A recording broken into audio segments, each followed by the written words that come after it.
আসসালামু আলাইকুম everyone, hello, কেমন আছেন? সবাই ভালো আছেন ইনশাআল্লাহ। এটা হইলো জান্নাতুল মুআল্লা মক্কাতে। অনেক যানজট, গাড়ি পার্কিং নাই। নামে যে গাড়ির থেকে নেমে সুন্দরভাবে ভিডিও বানাবো তার কোনো ক্ষমতা নাই, কারণ হচ্ছে গিয়ে এত জাম। এই যে হাজি, প্রচুর হাজি।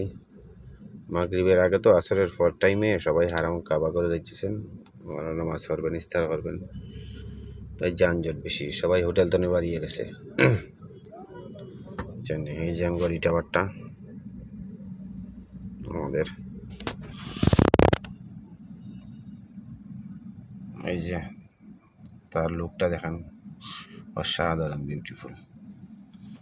গাড়ি খাড়া করা কোনো প্রবলেম, তারপরে খাড়া করলাম, এখন কই যাইব, যাবার তো জায়গা নাই।